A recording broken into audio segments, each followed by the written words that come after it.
Yasmin, in whom the Supreme Personality of Godhead, or the supreme place of repose. Yata, from whom everything emanates. Jena, by whom everything is enacted. Cha, also. Yasya, to whom everything belongs. Yasmai, to whom everything is offered. Yat, which. Yaha, who. Yata, as. Kurute, executes. Kayate, is performed. Cha, also. Para avaresham, of both, in the material and spiritual existence. Paramam, the supreme. Prak, the origin. Prasiddham, well known to everyone. Yat, that. Brahma, the supreme Brahman. Tat, hetu, the cause of all causes. Ananyat, having no other cause. Ekam, one without a second. Translation and purport by His Divine Grace A.C. Bhaktivedanta Swami Srila Prabhupada. The Supreme Brahman, Krishna, is the ultimate resting place and source of everything. Everything is done by Him, everything belongs to Him, and everything is offered to Him. He is the ultimate objective, and whether acting or causing others to act, He is the ultimate doer. There are many causes, high and low, but since He is the cause of all causes, He is well known as the Supreme Brahman, who existed before all activities. He is one without a second and has no other cause. I therefore offer my respects unto Him. Translation responsibly. The Supreme Brahman, Krishna, is the ultimate resting place and source of everything. Everything is done by Him. Everything belongs to Him. And everything is offered to Him. He is the ultimate objective. And whether acting or causing others to act, He is the ultimate doer. There are many causes, high and low, but since He is the cause of all causes, He is well known as the Supreme Brahman, who existed before all activities. He is one without a second and has no other cause. I therefore offer my respects unto Him. Purport. The Supreme Personality of Godhead, Krishna, is the original cause, as confirmed in Bhagavad Gita, Aham Savasya Prabhava. Even this material world, which is conducted under the modes of material nature, is caused by the Supreme Personality of Godhead, who therefore also has an intimate relationship with the material world. If the material world was not a part of His body, the Supreme Lord, the Supreme Cause, would be incomplete. Therefore we hear, Vasudev Sarvam Iti, Samahatma Sudulabha. If one knows that Vasudev is the original cause of all causes, he becomes a perfect Mahatma. The Brahma Samhita 5.1 declares, Ishwara Parama Krishna Satchidananda Vigraha, Anadya Adya Govinda Savakarana Karanam. Krishna, who is known as Govinda, is the supreme controller. He has an eternal blissful spiritual body. He is the origin of all. He has no other origin, for He is the prime cause of all causes. The Supreme Brahman, Tad Brahma, is the cause of all causes, but He has no cause. Anadya Adi Govinda Sarva Karana Karanam. Govinda Krishna is the original cause of all causes, but he has no cause for his appearance as Govinda. Govinda expands in multifarious forms, but nevertheless they are one, as confirmed by Madhvacharya, Ananya, Sadrisha Bhavad, Eko, Rupad, Ya, and Bedataha. Krishna has no cause nor any equal, and he is one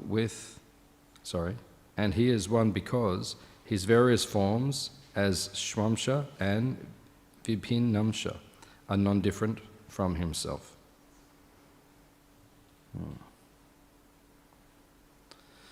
Amagyan Tibadandasya Gananjana Shalakaya Chakshurmilitam Jena Tasmai Shri Gurave Namaha Shri Chaitanya Manobishtam Stapitam Yena Bhutale Swayam Rupa Kadamayam Dadati Swapatantikam Vancha Kalpatarubhyascha Kripasindubhya Evacha Patitanam Pavanebhyo Vaishnavebhyo Namo Namaha Jai Shri Krishna Chaitanya Prabhu Nityananda Shri Advaita Gadadha Shivasadi Gaura Bhakta Vrinda Hare Krishna Krishna Krishna Hare Hare Hare Rama Rama Rama Hare Hare.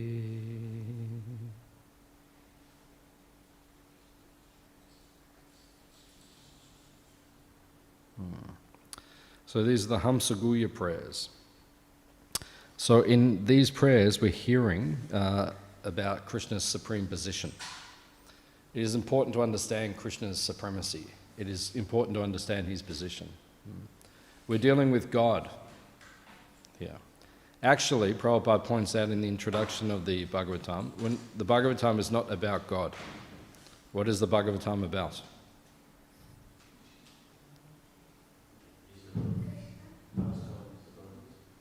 Yeah, Prabhupada said it's about the absolute truth. Because it's not about God, because God is singular. God is one element of the absolute truth.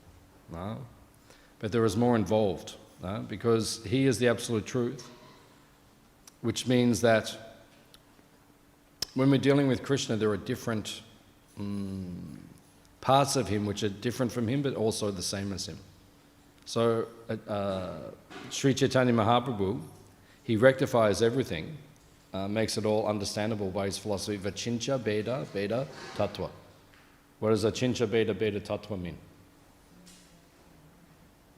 Yeah, simultaneously one with, but different from everything. How can you be one with everything, but different from it? Try and do it. Do it. Be one with everything, but different from it.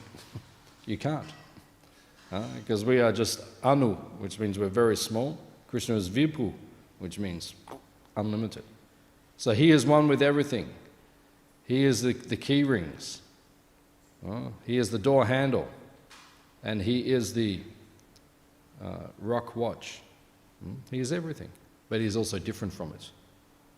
So that is one with everything, that is different from everything. That's what you're dealing with when you're dealing with God. So that is the absolute truth. Prabhupada explains to us in the introduction of the Gita that there are 5 subject matters in the Gita. So what are the 5 subject matters? So there's Ishvara, there's Jiva, there's Prakriti, right? There's Kala, and then there's Karma. So all of those things together, that's Krishna, right? If you put all of it together, then you're understanding Krishna. First is Ishvara. Ishvara means Krishna, yeah, but what does it literally mean? Ishvara. No, Ishvara means controller. Isha means one who controls. So Krishna is the controller. What do we have control of? Yeah, not very much. Like I can put the garland over here, or I can put the garland there. That's about it. I've got more options as well. Yeah, maybe I've got 27 options, or maybe 6,000 options, but still, everything is limited. You are limited. You are limited. Krishna is unlimited. That is the difference. So Ishvara means controller. But if you're a controller, you have to be in control of everything. Everything, all the time, simultaneously. How can you do that? No? You have to be extremely powerful. That's Krishna. So Ishvara, second subject matter of the Bhagavad Gita is Jiva. Jiva means, the living entities. It means the minute living entities. There's different types of living entities. Krishna is a living entity, but he's an unlimited living entity, and we are just a very small living entity. So we are part and parcel of Krishna. We have the same constitutional makeup as Krishna. Krishna is full of eternality, knowledge, and bliss. We are also full of eternality, knowledge, and bliss. But we have a little bit, and Krishna has unlimited. That is the difference. Krishna is always happy. We are also always happy. Is that a true statement? If you say no, that means you are in Maya. If you say I'm not always happy, that means you are in Maya. Because you should be full of ananda. Anandam buddhi vardhanam means unlimited, ever-expanding ocean of bliss. So if you're not feeling an unlimited, ever-expanding ocean of bliss all the time, you are in Maya. You are in illusion. It means you've forgotten who you are and what you are. Because Prabhupada is an example. He is a jiva.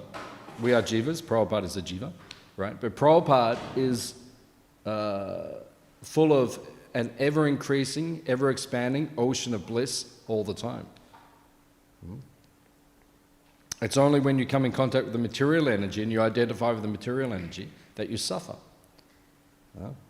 That being said, even Prabhupada said this material energy was problematic. Prabhupada said several times, he said, management gives me a headache. He said, when I write my purports, these are my transcendental ecstasies. Prabhupada felt ecstatic when he was writing his purports. When he was managing ISKCON, sometimes he said it was a headache. Different devotees have told those stories. Tamal Krishna Maharaj said one time he came in to see Prabhupada, and Prabhupada was sitting, he was very, appeared to be depressed because there were some problems in ISKCON at the time. Right? Another time where Prabhu Vishnu Prabhu, he said he walked in, he said Prabhupada was sitting on the ground, he was rubbing his head. And he said, Prabhupada, what is wrong? And he said, more or less, the management is a headache. It is giving me a headache. Another time he said to Hari Sori Prabhu, he got up. No, he might have been sitting down also. Hari Sori Prabhu was with him. Prabhupada said, I have brain fag. This was his terminology. Prabhupada said, brain fag. The brain is fatigued. You ever have brain fag? Yeah, one person. That's it. No one else has it. So. You get brain fag and you just, too much. So Prabhupada felt like that sometimes. So even Prabhupada, who is a pure devotee, full of bliss, but when he comes in contact with the material energy is very powerful energy. That's why in the near the end of the Bhagavatam, right, in the 12th canto, you hear the pastime of Markandeya Rishi. Have you got there yet? You're in 11th canto? Oh, still 10. Okay. Yeah, so when you get to 12th canto, you hear this pastime of Markandeya Rishi. And he has the desire that he wants to see the material energy, the devastation actually, the pralaya. Right? And then he's asked, you really want to see this? He says, yes, I want to see. He has to go through 7 pralayas, right? 7 destructions, right? And he's floating in the ocean of destruction, right? Have anyone ever been in that situation where you're stuck in a body of water somewhere? Imagine being dropped out there in Bass Strait. You get to the Spirit of Tasmania, you're halfway across and you jump overboard, right? Imagine that feeling. And the boat just kind of drifts off and you're just being smashed around, right? So he was like that for 7 pralayas, 7 destructions, right? Just being smashed around by the waves of the pralaya. Like, these are big waves. You know, sometimes you see footage of like big waves out in the ocean. The ships have big waves. This is nothing like that. These waves are kilometers high. Right? Huge, smashing like that. So he had to experience all that. So that's the nature of the material energy. Srila Prabhupada explains actually in the 2nd canto, in the beginning of the Bhagavatam, that Brahma, when he appeared, he is Swayambhu. Swayambhu means self-born, self-manifesting. No mother and father, right? Just appears. So he appears on top of a lotus, and it's dark. So he works out it's a lotus by feeling around. He's feeling, oh, it's a lotus. I'm on a lotus, right? And he's bewildered. What do I do? What is all this for, right? So he's Swayambhu. And then a universal wind comes. Bhagavatam describes this huge wind comes and starts blowing the lotus like. Have you ever been in a big wind? Like big winds, like really powerful winds where it's scary? Yeah, you've been? Yeah, like scary winds. I was in Mayapur one time. In Mayapur, the winds come like these. I don't know, what do they call them? Those winds in India? They just come like that. We don't get them in Australia. So everything's dead peaceful, and then like within a second, this wind just comes and everything just starts. So I was walking back from over near the Goshala back to the temple, and then as I was walking across, this wind started, and things started flying everywhere. Like bits of tin and everything started flying. And I actually thought to myself, I thought maybe this is it. Maybe this is the end of the road, because if one of these pieces of tin hits me, I can't do anything. I'm finished. So sometimes you get caught in these kind of circumstances in life, right? So even Brahma, he was the first person in the universe. There was nothing there yet, right? There was nothing there. That's okay. There was nothing there in the universe, but just this wind, right? And Prabhupada explains that this is what the material world is like. The material world is like that for everyone. Even Brahma, he was the first one here, and he had problems, right? Prabhupada came much later. Even Prabhupada had problems. The Pandavas came. Sometimes people ask, why do the Pandavas have problems? Right? Because they had problems. Imagine if your family members are trying to kill you. Imagine living with that. You get a drink and you don't know if you can drink it. That's what they were living with. What do they put in the drink? They're trying to be assassinated continuously. Imagine living in that kind of situation. Oh, happy birthday. We've poisoned the cake. That's what they did to Bhima, right? Imagine that. Oh, happy birthday. Imagine one of the kids has a birthday. Oh, here, have the cake. It's what's in it? Carob, cream, strawberries, and poison. Enjoy yourself. Happy birthday. Happy birthday to you. Happy birthday to you. Please eat the poisonous cake. Happy birthday to you. And once you've eaten the cake and you fall unconscious, we'll roll you into the river. That's what they did to you. Bhima, they rolled him into the river. That's their cousin. Mate, can you imagine doing this to your cousin? Right? Poison him and then throw him in the river. And then go home and say, oh, we haven't seen him. I'm not sure where he was. So he goes into the river, poisoned, unconscious, floats to the bottom. The Nagas come, bite him, and that neutralizes the poison. And then he wakes up, and now he's angry. And he's like, okay, this is not very nice. I wouldn't do that to you. I wouldn't poison you and throw you in a river. Right? But then the Nagas gave him 8 pots of nectar, amrita. Right? And when he drank each pot, then what happened? He became more powerful. So he became 8 times more powerful.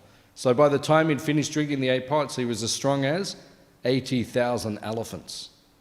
Right? So he became more powerful. Bhima was already powerful, and then he became more powerful. So he came out of the river, he wasn't happy. Right? So this is the point. The point is, and sometimes people ask, why did the Pandavas have to go through those things? Why did they have to? They're pure devotees. Why do they have to go through difficulties?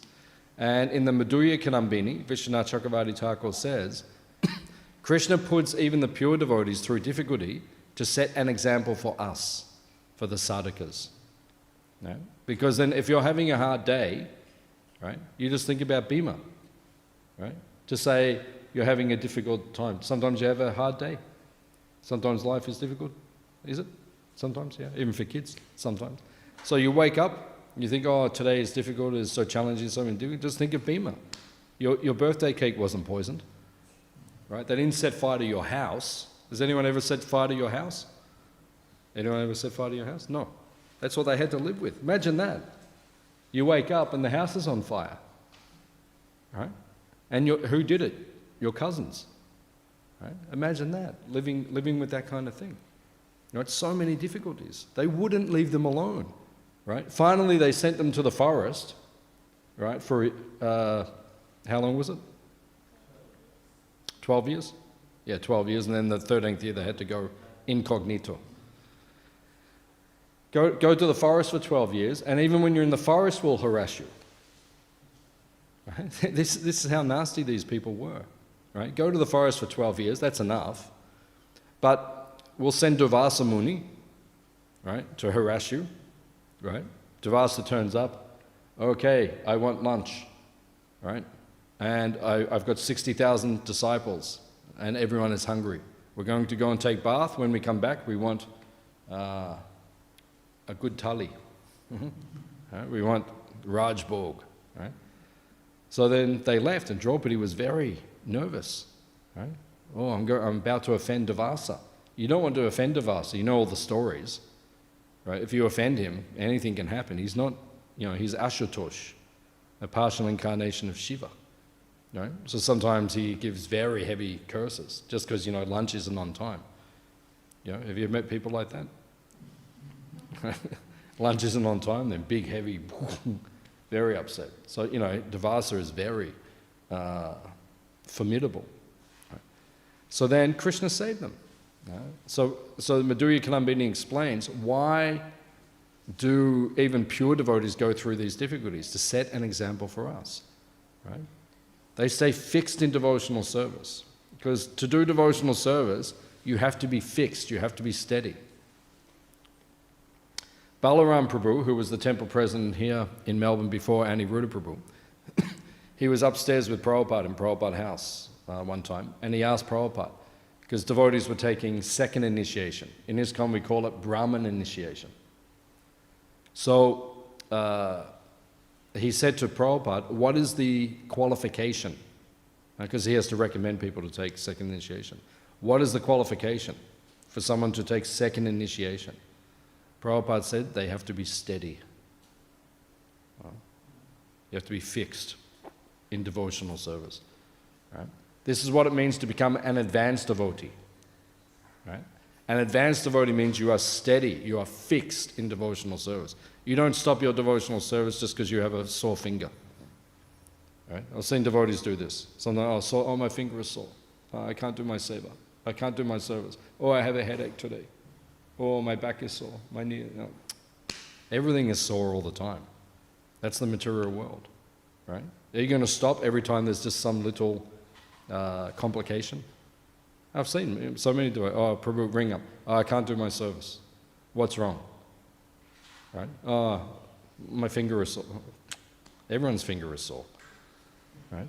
Do your service. This is the point. Right? Advanced devotees, they don't stop their service. They're steady, they're fixed. Stira. Stira means fixed. Like Yudhishthira.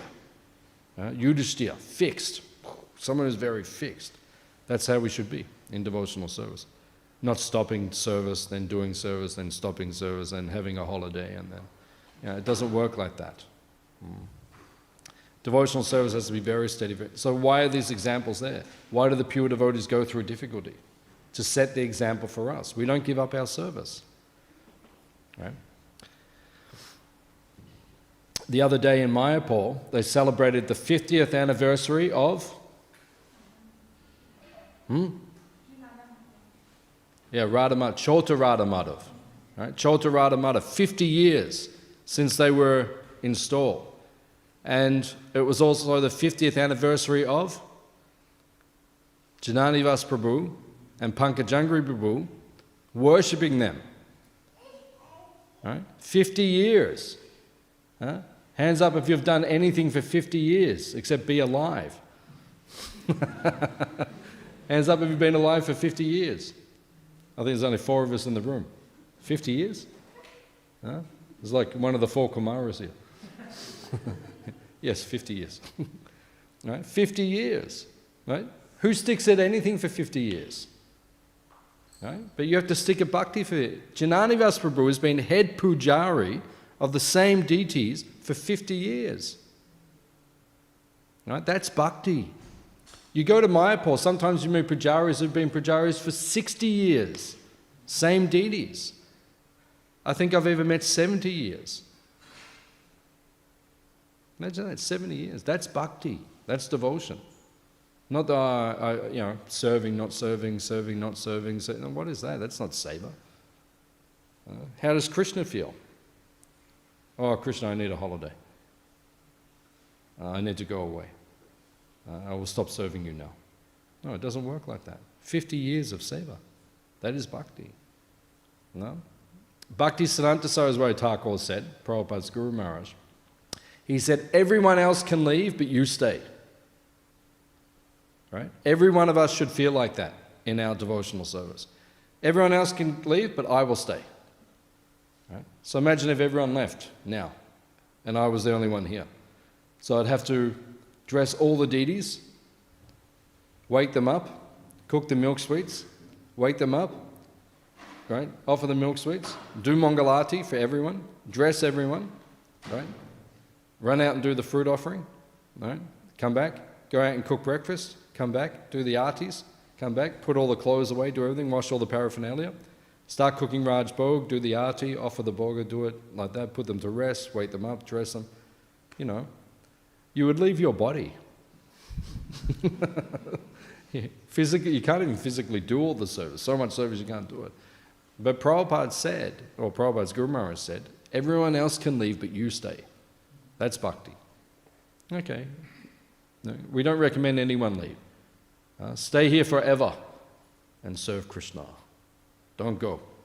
Just stay here and serve Krishna for the rest of your life. That is bhakti. But if you want to go, okay, you go, but I'm staying. That is devotional service. So that's why in Bhagavatam there are difficulties. Right? Even Prabhupada had difficulties. Prabhupada was in the car accident in Mauritius. Right? It wasn't like, sometimes we think, oh, this is just, but no, Prabhupada was actually shaken by that. One of the Mataji's, one of his disciples said, but when he got to Vrindavan just after that, he was still shaken. He was speaking to everyone. He lifted his dhoti up and he showed them his knee. And he said, he had a bruise on the knee. And he said, oh, I was in the car accident. And, the material world is a difficult place. But did you ever see Prabhupada give up his service? No, he did not give up. Even when it became very difficult, he did not give up. In, if you read Lilamrita, in Los Angeles, Prabhupada was there. This was, it would have been 1969, I think. Around 69. Yeah, 69 going into 70. So very early, but there were problems in ISKCON. 4 of the prominent sannyasis had become contaminated by Mayavad philosophy. And it was actually a problem in ISKCON. Prabhupada's trying to get ISKCON going, and then some of the sannyasis started preaching Mayavad philosophy. Some of them started saying, oh, Prabhupada is God. Right? There was a problem. Right? And then it caused quite big problems. And Prabhupada spoke to them in different things, but it got to a point where Prabhupada was actually feeling, I suppose we could say, like depressed. Because he's trying to do all this preaching, and this poison of Mayavad philosophy was beginning to cause problems. So then Tamal Krishna Maharaj came to see Prabhupada. And he walked in and he said Prabhupada looked, you could say, like depressed. He was sitting behind his desk and he was looking unenthused. And then Tamal Krishna Maharaj said, Prabhupada, what's wrong? And he said, the poison has entered. And he said, Prabhupada, what do you want to do? And Prabhupada said, I want to leave. And he said, Prabhupada, where do you want to go? And he said, take me away. He said, far away. And Tamal Krishna Maharaj said, New York? Fly across America? Prabhupada said, it is not far enough. And he said something else. He said, no, some other place? Prabhupada said, no, not far enough. All right? And then Prabhupada said, India. All right? So Prabhupada left and he went to Dwarkadish, the deities, Rukmini Dwarkadish, the deities in Los Angeles. And he prayed to, and he actually said to them, he said, you have given me such a nice temple, right? And you've given all this, and now you're taking me away. He said, I do not understand your plan. Why is all this happening? So Prabhupada got on the plane with Tamal Krishna Maharaj and a few others, and they flew to Japan, right? Stopped off to see Dai Nippon, the publishers of his books, and there was a whole pastime which took place there. They got there, and they had to print Bhagavad Gitas. So Prabhupada got there, went into the meeting with one of the representatives of Dai Nippon, with Tamal Krishna Maharaj, and then Tamal Krishna Maharaj and the representative of the company were having a debate or an argument about the price of the printing. So Tamal Krishna Maharaj was saying, like, way too low, the price. Whatever the price they said, he like halved it. It was a ridiculous price. And then the man was saying, no, and he was saying, no, please, you can't do this to us. And so they're having like this debate. And then finally in the middle, Prabhupada comes in, as if he wasn't involved. And Prabhupada says, I've heard both sides. We will settle on this price. So he got like a lower price like that. And the man was so worn down by their debate that he said, okay, we'll have this price. They had their pastime of getting the books printed. And then they flew to Calcutta. And then when Prabhupada got there, then he asked for maybe 40 disciples, Western disciples, to join him. And then Prabhupada understood that that was, because after that, from 1970 onwards, Prabhupada spent 9 months a year in India. Right? He only came out once a year, did a 3-month tour, went around, enthused all the temples, and then went back. And he spent most of his time from 70 to 77 in India, establishing Juhu, Vrindavan, Mayapur, and the other places. Right? And then when the deities in Mumbai, in Juhu, what are they called? Rasa Bihari, yeah. Rasa Bihari, there was a huge fight, with Mr. Nair, who was he was like the Kamsa in Prabhupada's pastimes. He was. When he passed away, Prabhupada said that was the best fight. That fight went for 2 years. It was a big battle, many pastimes. We could say many things about that fight. So Prabhupada had to fight for the land, to get the land back for 2 years. Finally, he got it. And then when the deities were there, Rasa Bihari was there, Prabhupada said to the devotees, I could not understand why Krishna made me leave Los Angeles. But he said, now he has given me a more beautiful temple. Right? And if you go to Juhu, have you been there? Juhu? Yeah, you have to see it. You have to see it. You've been there? Yeah, Juhu. It's amazing, huh? Yeah, it gave me an understanding of what opulence is. Yeah, when I got there, I thought, okay, now I understand what opulence is. Like, it is an opulent temple. So Prabhupada, Krishna took him away from one thing and it gave him something even better. So the point is, in the material world, there are going to be problems. If you think things are going to be easy, you came to the wrong place, right? When you enter a place, there's a sign on the door. It says, okay, you've arrived at this place. So when you come into the material world, what is the sign which is on the door as we enter through? We leave Goloka, right? We pass through Brahmajyoti, we go over the river Viraja, and then we go through ego, mind, intelligence, ether, air, fire, water, earth, as we're coming in. So what was the sign? Do you remember the sign as we came in? You don't remember because it was so long ago you forgot. But there was a big sign there. It said, Dukkalayam Ashashvatam.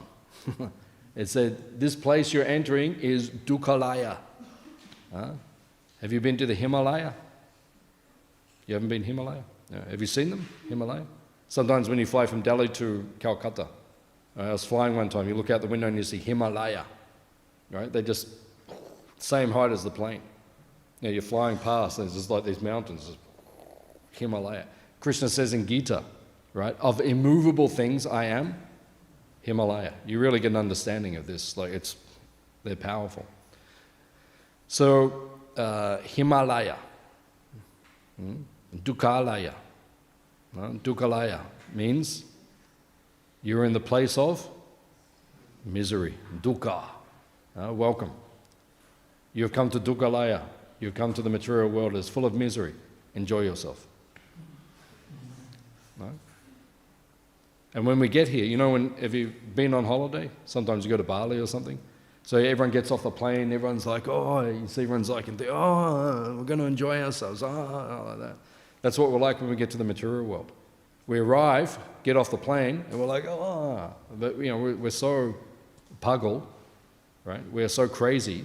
We forgot that it said on the sign as we went past, Dukkalaya, right? This is a place of misery. We get here all enthusiastic to enjoy, and then there is no enjoyment. What happened?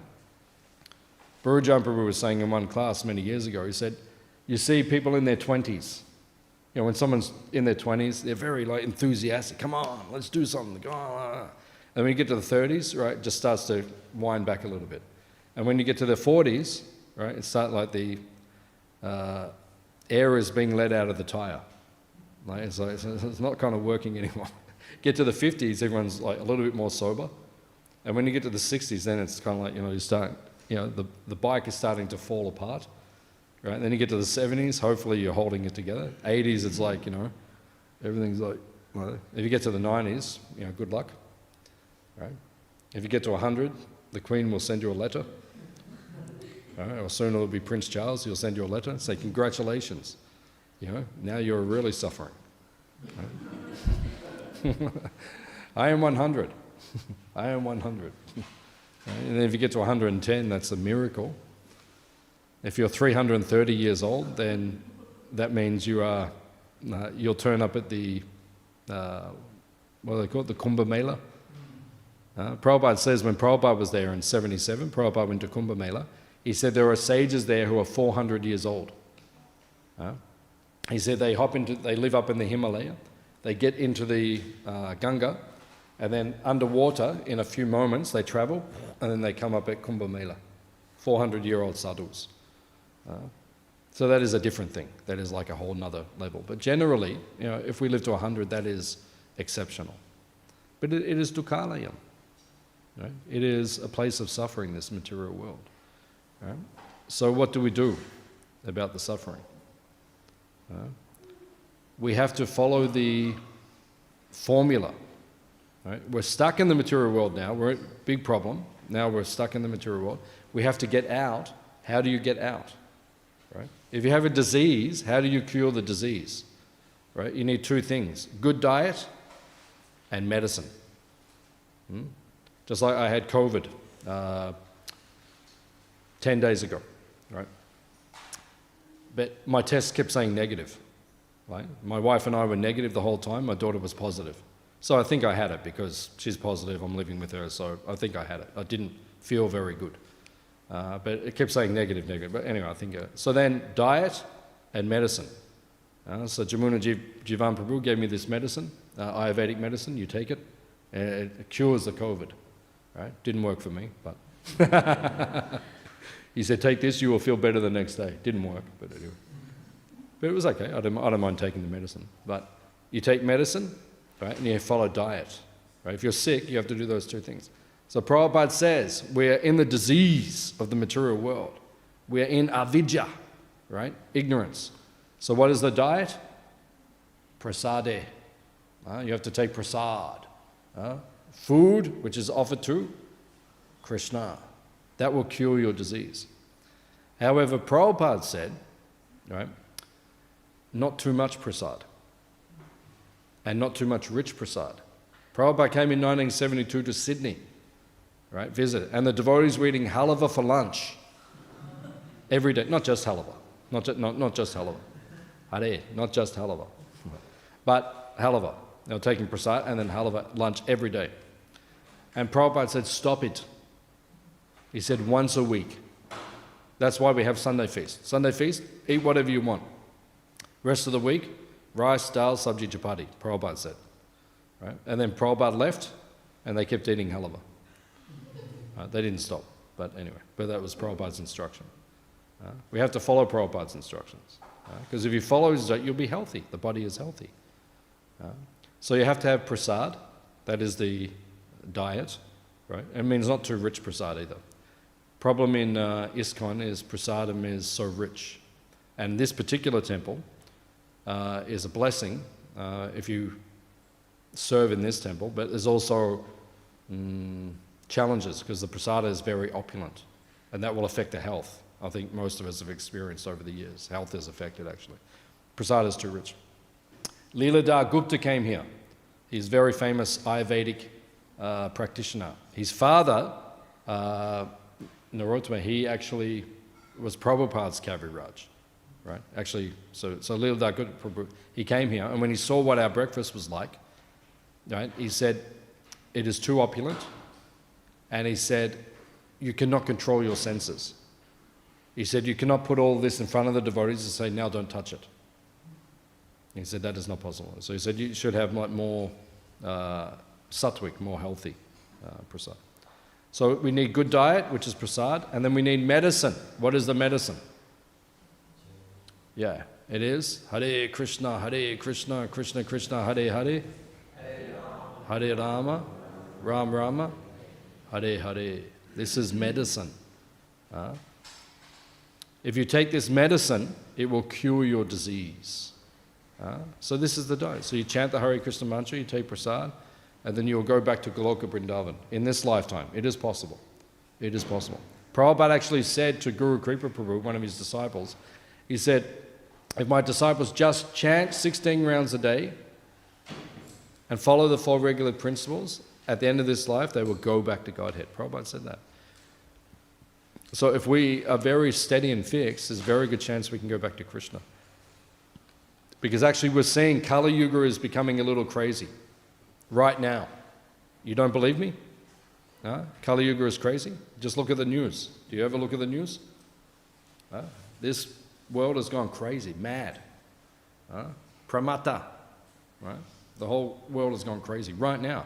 I've never seen it this crazy in my life. Right? This is the craziest I've ever seen it.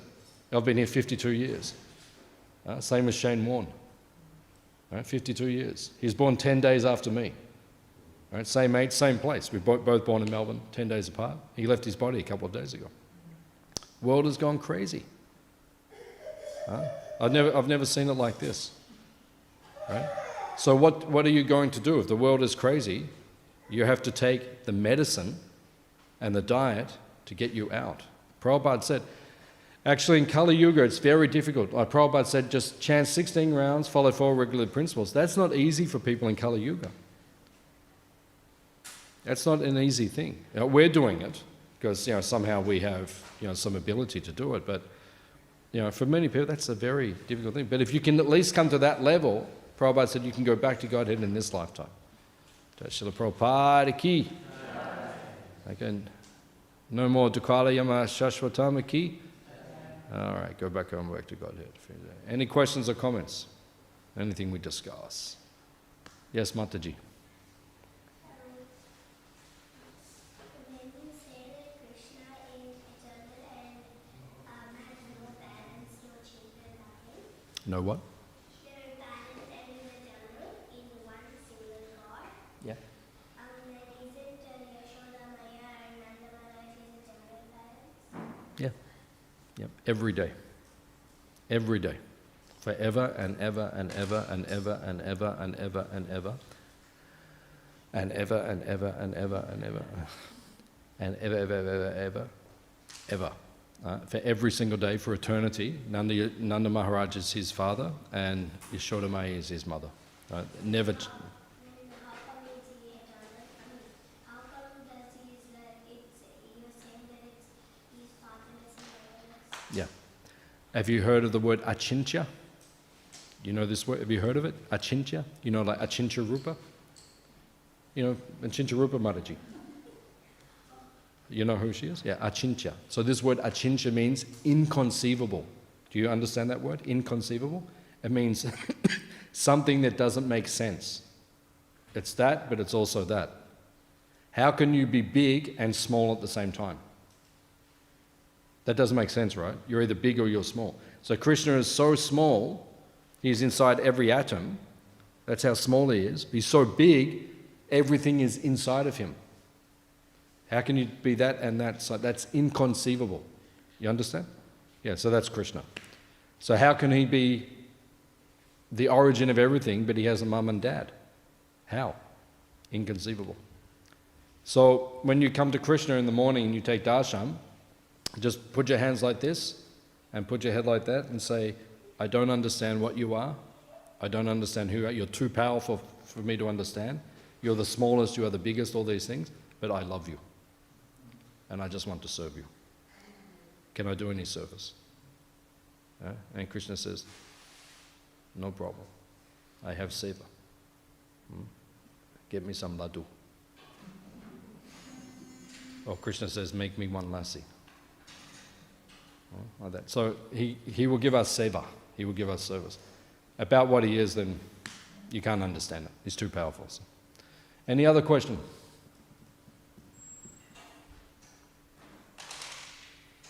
As you mentioned, in the passage of time, we are the age of darkness, the Yuga is going more and more crazy. Yeah. So, what's your suggestion? How one should be in this day and age? As you know that everybody is caught up with their modes of nature, and we get in touch with that positive and negative people day by day. Every day we see that. So what's your suggestion on that? Be a devotee. Don't cooperate. Follow Gandhi. How did Gandhi get the British out of India? What was his motto? No cooperation. Right? He stopped cooperating with the British. We're not going to cooperate with you anymore. Right? And the British had to leave. Understand? Right. So when you join ISKCON, Prabhupada says you declare war on Maya. You understand? So Prabhupada says when you join ISKCON, you're ISKCON devotee? Yeah, so now you've declared war on Maya. No cooperation with you. We're not cooperating with you anymore. We live the way we live. We serve Krishna. We're not going to do all of your crazy things. And then if we set good example and preach, spread our message, people will join us. That's all. Make sense? Is it easy to overcome Maya? What do you think? What sort of question is that? Who would ask that sort of question? Is it easy to overcome Maya? What does Krishna say in Bhagavad Gita? Mama Maya durachaya. Krishna says in Gita, it is my Maya. Durachaya means very difficult to overcome. Krishna, God himself says so. How can you ask that question? Is it Maya is too powerful? So when one finds, even if we say in ancient times, old saints in ancient times, they tried, and there was just not one count, and everything came before down. Yeah, Maya is very powerful. Maya is very powerful. You don't have to worry about anything. You just heard the class. You heard some of what I said. Just chant, take prasadam, and go back to the spiritual world. Right? Just keep it simple and do it. You'll go back to Krishna. Right? Will you struggle along the way? Yes, you'll struggle a lot. Yeah, I've been doing this for a number of years. I struggle all the time, but I keep doing it. Right? So just keep doing it. You'll go back to Krishna. End of story. Okay? Okay. Any other questions? Okay. Srila Prabhupada ki? Jai.